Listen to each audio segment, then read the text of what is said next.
Well, hello to you all. Very welcome to this panel. Hope you're having a great time at Collision here in Toronto. I am Antonio Dias Martins, and I have the great pleasure of talking to two great and inspiring founders. Naj and Danny, thank you so much for being here. Of course. I will, with no further ado, start by asking you to present yourselves and your company. Naj, please. Sure. Thank you, everyone, for being here today. My name is Naj Austin. I'm from Brooklyn, New York. I am the founder and CEO of Somewhere Good. We are a prop tech platform using AI to help small businesses manage events. Hey, everyone. I'm Danny Ingers, co-founder and CFO of VOSKER. VOSKER is a mobile security surveillance platform enabling users to monitor what matters to them in real time, anywhere in the world. Okay, so Naj, I'm curious. How did you went from real estate to entrepreneur building an inclusive social platform? Tell us all about it. Yeah, I think I followed the traditional entrepreneurial journey, which was that I was working at a company that wasn't serving me anymore and had a vision for using underutilized spaces in an interesting way that tapped into community, identity, etc. And had the wild idea to quit my job and go forth. Okay. Good experience until now. Exactly. I am realizing all of the repercussions of that decision in real time. Okay. Danny, we are going through some difficult times in terms of macro. Your growth has been amazing in the last years. Yep. Actually, since inception. How do you maintain a healthy revenue trajectory and at the same time managing your bottom line and your costs in your company? What techniques do you use to that?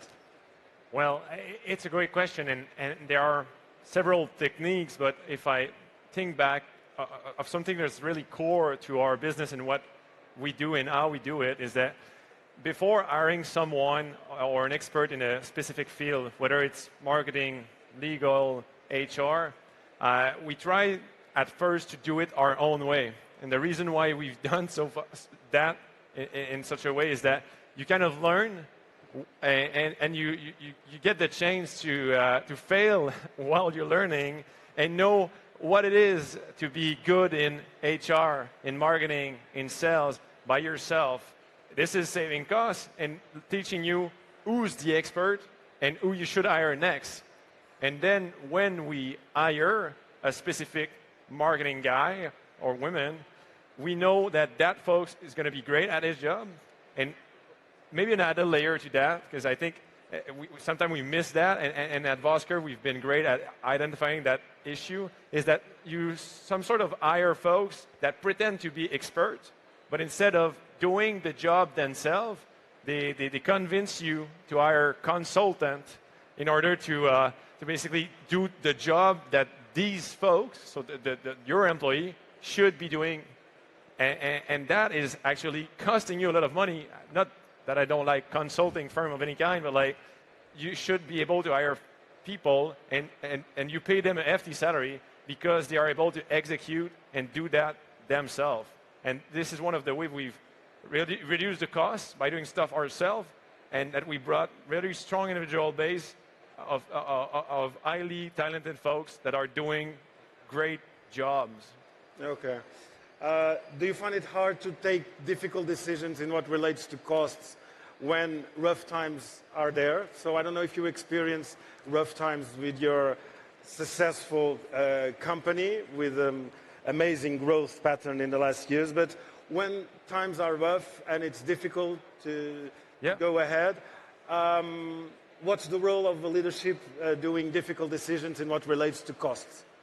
Well, honestly, and we've talked about this, Naj and myself, just before going on stage, and even before that. But there's something about the fact that when you're growing excessively fast, and you jump in at any point, is that you have to realize that you're some sort of living into the chaos of growing very quickly. Okay, and growing into the chaos means that like everything's on fire.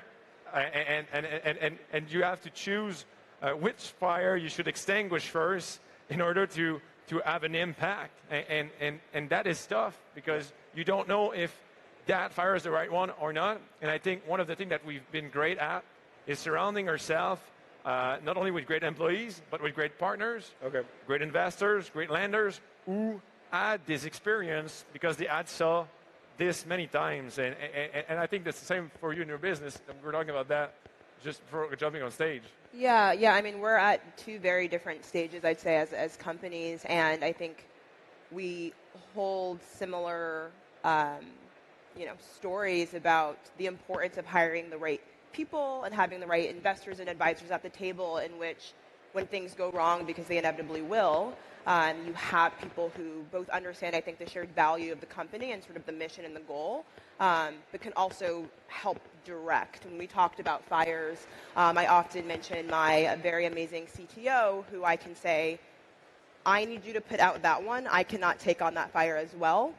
And we have amazing investors who I can call to say, I'm not quite sure how to put that one out, and they have done it 1,000 times before, which goes back to the importance of hiring the right people and bringing the right people onto your cap table.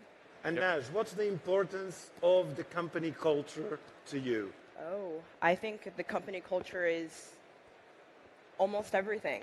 I think the culture guides things getting done well. And I think with that shared vision, things get done in this remote world really easily. My team is remote. We're all across the U.S. And I believe that due to having a strong culture, shared vision, shared values, we're able to execute beautifully and in a way that makes us all feel very proud. And I think one other important thing in regards to the importance of culture is that when you do start to grow and you start to hire and bring on more people, you start to become very protective of that culture. It becomes very scary that one person does have the power to shake that. And so really identifying why are we all here is critical. I ask myself that almost every day as a founder. Why am I doing this again? And I think that reminder serves getting work done well. Okay. Totally. You're right. And I share the same sort of belief that every folks that you add into your team can have an impact on your culture. And you have to be very careful of that, because your culture is going to evolve from day one all the way and every day on a sustained basis. And that culture is evolving with the individual that you bring on board. And when you're starting, really at the really early beginning, you're maybe a team of one. And when you get a second player in your team, then that player represents 50% of the evolving culture, and the third one is 30%, and the fourth one is 25%. And then still at that point, they can have a lot of impact on what it is that you want to be and define yourself. So you have to be very, very careful, even at the beginning and even later on, of who you bring on board. You have to make sure that they do fit with this culture that you have inside of your business. Danny, how many people do you have in your team currently? Nowadays, we are just a bit north of 350 employees. Yeah, and a couple of years ago or 3 years ago, how many were you? Yeah, we're a lot less, a lot less. So that was one of the fires. So you have to hire all these people, and you have to redefine your culture that is constantly evolving and changing. And we've got a say at VOSKER that we constantly say every day, that's written on every wall, which is basically always changing, always adapting, always forward.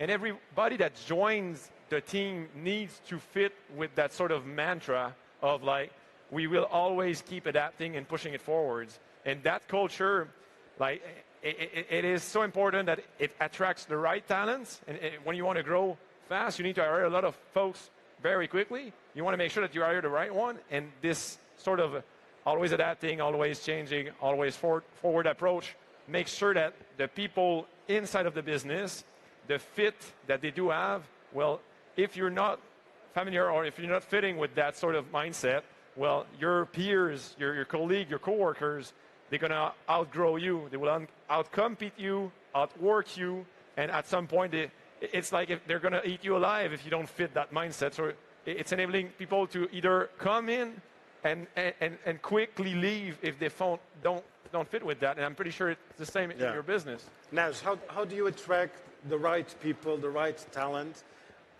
within these new generations that have specific goals, that want to experience new things, that have their own objectives of giving to the society, of culture, of much more than just business? How do you attract them? How do you motivate them into your project?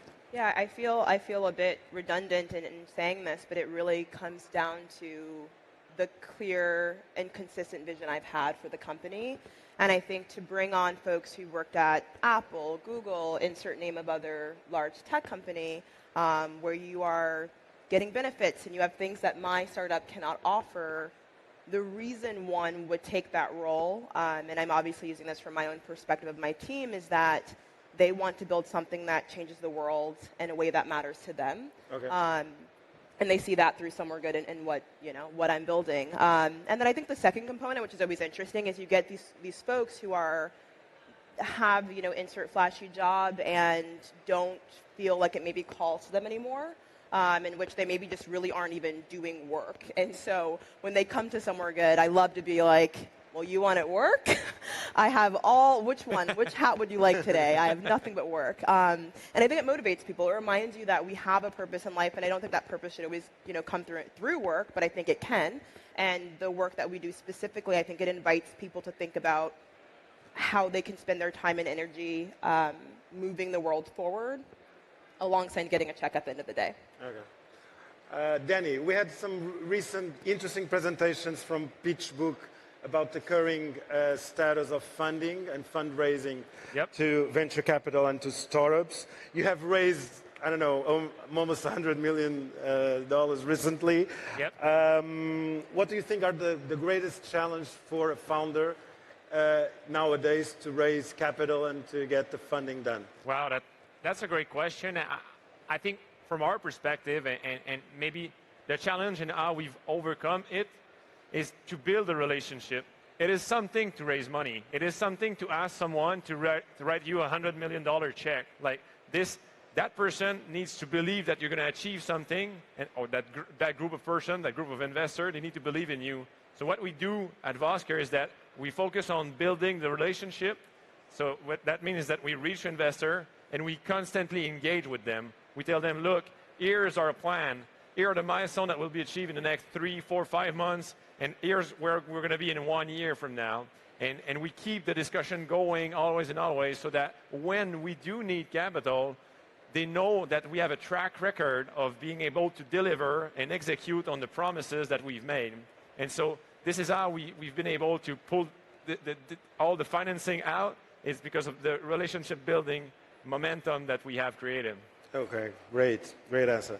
Naj, what are the challenges that you face as a leader, and how do you cope with the multitasking that sometimes you have to perform while managing all priorities and giving answer to all the necessities that make your company grow? How to manage all the fires. Yeah, how do you do that? which day is it that I'm responding to?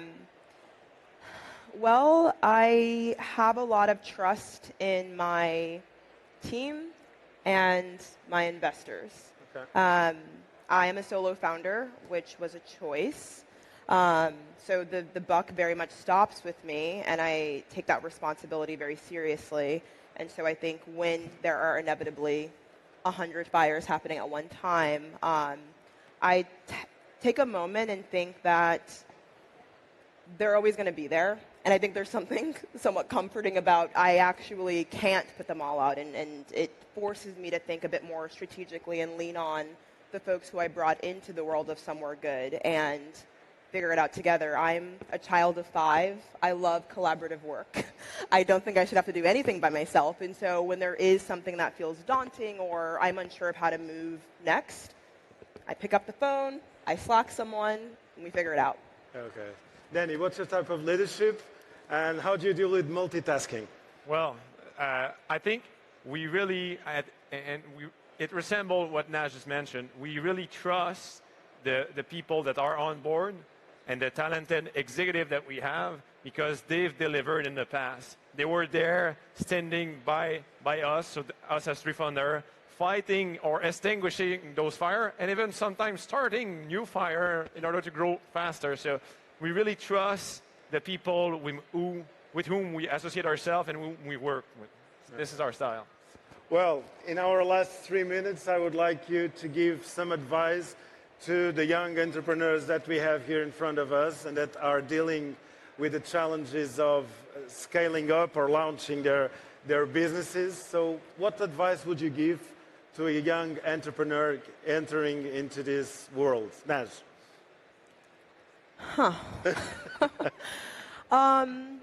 I would encourage a young founder to, this is going to sound a little on the nose, but you got to keep going.